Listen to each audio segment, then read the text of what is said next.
All right, so this is presentation 3 in Unit 3, and this one we're looking at China and then the Mongolian Empire coming up. All right, so first off, starting with China. Their golden age was during the Tang and Song dynasties, but before that, you had the Sui dynasty. And they built the Grand Canal, which you see pictured here. But the people, they revolted because they were overworked and overtaxed. And so basically, he put them to work to build the canal, but he had to raise taxes in order to pay for the canal. And therefore, really, the people didn't really get any money out of it. So they revolted, and then Tang Taizong took over and set up the Tang dynasty. And Taizong, he tried to reconquer the areas that used to be part of the Han dynasty, so northern and western lands. Was able to do that, so expanded the road and canal systems, and he still lowered taxes. So expanding the military, expanding the land they controlled, expanding roads, expanding canals, which all cost money, but he lowered taxes because that's what brought about the end of the previous dynasty. But of course, this is going to catch up with them and cause them to go into debt, and eventually you're going to have to raise taxes. But at least for a little while, everyone's pretty happy. And then also during this time, Wu Zhao eventually took over. She pretty much controlled the emperors from the background, but then she declared herself emperor as well. So you did have your first Chinese female emperor. And then also during this time, you see the civil service examination system come back that the Han Dynasty created. So that's where, of course, you took a test, and then based on that, it placed you in the government somewhere, with some kind of job. And of course, the idea was this was to create an intelligent ruling class, and that anybody, no matter what social class you were in, that you were born into, you may be able to work your way up. But at this point in time, really, it was so expensive to take the test. Really, only rich people could take the test. And then, of course, people that were rich and worked in the government a lot of times bribed people in order to get their kids to pass and things like that. And so you didn't really have an intelligent ruling class, and it wasn't available to everyone. So there's a lot of people that they missed out on that could have been good officials. All right, and then the Tang eventually lose power because, of course, with all that expansion and lowering taxes, they're running into debt, and then they're going to need to be able to pay for more, a larger military and stuff like that. So they try to raise taxes, but it's a little bit too little, too late, and so it can't cover the cost of the government, and so they basically lose control, and they're attacked from the outside from invaders. So 907, the capital was sacked, and their last emperor, which was a child, was murdered. And this leads to the Song dynasty. The Song dynasty is from 960 to 1279. And this dynasty was a lot smaller, so they didn't try to regain the lands that were lost, which actually worked out for them. And instead of trying to fight their enemies, they paid tribute to their enemies, which, of course, the only problem is this lets your enemies know that you're weak.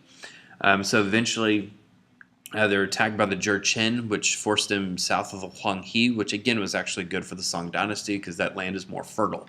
And so they just stayed south of the Huanghe, kind of in the southeastern corner of China. And there they greatly advanced with trade and things like that. And they also invented a lot of new things. I'll just mention a couple. You see the compass on here, porcelain. They also invented gunpowder, the printing press, things like that. So huge advancements in society came out of the Song dynasty. And then transitioning at the Mongol Empire. So the Mongols, an easy way to think of them is kind of think early Native Americans. So they were semi-nomadic, meaning that they went from place to place throughout the year, but it was the same places, like a rotation. They lived in different tribes or clans, we call them clans with the Mongols, but same ideas like the tribes here in North America. And so think of, basically, again, using that example, like the tribes here in North America, they didn't all get along. So a lot of times they fought each other and things like that. And you didn't have like one leader that led them all. And so that's how Mongolia was. You had all these different clans living independent from one another, and they all had their own leaders, but there wasn't one leader that brought them all together until you get to Genghis Khan. And the reason why the Chinese didn't like them, ended up building the Great Wall, is to help protect them from the Mongols, because whenever they would run low on resources or something like that, a lot of times they would just attack the Chinese towns and steal their stuff. So, this wasn't a highly civilized society when it comes to, a highly structured society, just semi-nomadic people.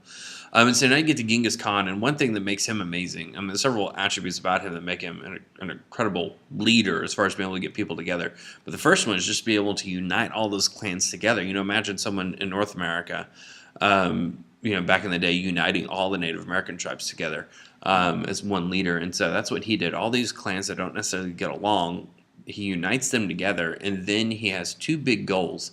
And really, this is going to be able to get, and this is what's going to unite them, are these goals. First one's conquer China. They get tired of the Chinese, pushing them back and attacking them. And then secondly is attack the Islamic Empire, because the Mongols would trade a lot throughout the Middle East and on those trade routes. And a lot of times on those trade routes, their caravans would be attacked by Muslims and they would be killed and things like that.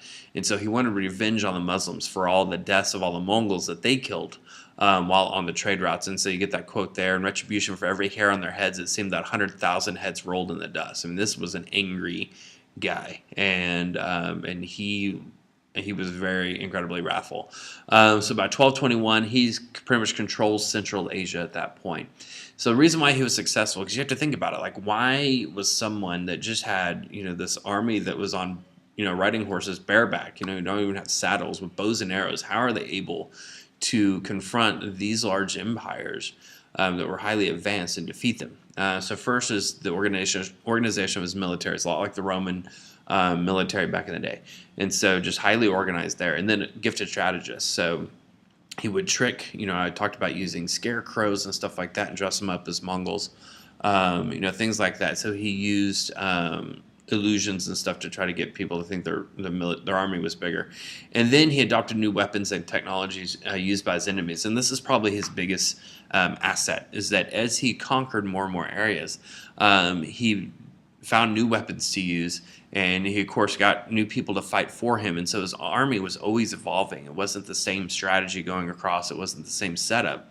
And so what one group fought 2 weeks ago is going to be different than what the new enemy is going to be facing today. So basically, if you were to think about like with football or something like that, if you know the team you're going to play and you know how they play and what their weapons are, then you know how to combat that. You know what you need to do to stop them. But when you have the same thing here, but in this case, you have an army that's always adapting, always evolving. And so you may know what they were like or heard about what they were like a month ago, from some village that was attacked. But by the time they get to your village, it's going to be a different army and using different strategies and different weapons. So you may be prepared for what happened a month ago, but you're not going to be prepared for what's facing you on the battlefield that day. Then you use cruelty as a weapon, so psychological warfare. So basically the way it was set up is that if you would surrender to him, he would let everyone survive. You can keep your culture, your language, all that stuff. But if you don't, he would destroy everyone in your town and leave a couple survivors and send them to the next village. And he so destroyed towns that several of the towns weren't able to be lived in again because it was so thoroughly destroyed. So they would go to the next town and tell them what's coming. So people knew the Mongols were coming before they even got there, which struck fear into the hearts and minds of the people. All right, so it continues to expand. By 1227, Genghis Khan dies, but this time he's got the largest empire in world history, from Poland to China. So from the Pacific Ocean all the way to almost into Central Europe. And then Ogadaya takes over Korea, takes over Kiev, Russia. And then he died right outside of Venice, Italy, and that's where they stopped, so they never take Venice. And at this point, they try to control their empire. So they divide the empire into 4 khanates, or 4 regions, and put a leader over each region. And then, of course, you have the Great Khan. So Kublai Khan names himself the Great Khan over all of it at that point. All right, and like I mentioned, many conquered areas were not recovered by the Mongols because they were so thoroughly destroyed. And then the Mongols ended up adapting the culture of the people they took over. And so that's one thing that causes the empire to actually not last as long. And what led to the split up is because the Mongols that are controlling the Middle East are developing, maybe converting to Islam and developing and taking on their culture. And then compared to the ones in Europe are going to be taking on Christianity, and then the ones in South Asia may be taking on Hinduism and stuff like that. So you don't have a unified empire when it comes to beliefs and ideas because of that division. Then you got a period of peace called Pax Mongolica, or the Mongol Peace. This is from about 1250 to 1350, and here you have stability and law and order to kind of govern the empire. And then trade is spurred for the first time again between Europe and Asia, first time since the fall of the Roman Empire, which is going to help Europe get out of the Middle Ages. So the Mongols actually help Europe get out of the Middle Ages. Then you get to the Great Khan. So Kublai Khan, he founded the Yuan dynasty in China. And a couple of things this did: united China for the first time in 300 years, so that was good for them. It got them contact with foreign contacts, what the Chinese didn't really like as much, but it helped And then the problem here for at least the Mongols is that Kublai Khan, he tolerated Chinese culture, and he didn't really adjust it that much because he, in a sense, respected the Chinese. But generally speaking, the Mongols hated the Chinese. So the Mongols didn't really respect Kublai because of that. And then the Chinese never really trusted Kublai because he would allow in foreigners in, which the Chinese don't like. And of course, he's a Mongolian, he's not Chinese. So he was kind of, in this middle ground where he really didn't have friends except for foreigners. All right, and then he tried to conquer Japan, and this failed. Tried twice, 1274 and 1281, and this cost a lot of money and, of course, loss of soldiers. Second invasion was the largest attempt of a sea land invasion in world history until we get to D-Day in World War II. 150,000 soldiers, and it was defeated by what the Japanese call the kamikaze, which is the divine wind. And they believe the divine wind, saves Japan and protects Japan, and they still have not had a foreign army set foot on the Japanese mainland. All right, so as far as Mongol rule in China, and this is another issue the Mongols had, is you have a culture that is a semi-nomadic culture, and then now all of a sudden they're in charge of these great civilizations, and how does that early lifestyle, that lifestyle they had, translate into governing a sophisticated, highly structured society? And basically it doesn't. And then just the ideas and beliefs about law and order are going to be different and things of that sort, and just how to do that. So it's not going to work as well. He did encourage, like I said, foreign trade. He did set up a postal system and things of that sort. And then an example of one of the traders that came through, a very famous one, was Marco Polo, who was from Venice. He came to China and he served there for 17 years because he knew so many languages, and he was able to communicate and then, of course, trade with many people in China during that time. And then the end of Mongol rule. So basically, you had all the defeats, especially with Japan, that caused them to lose a lot of money.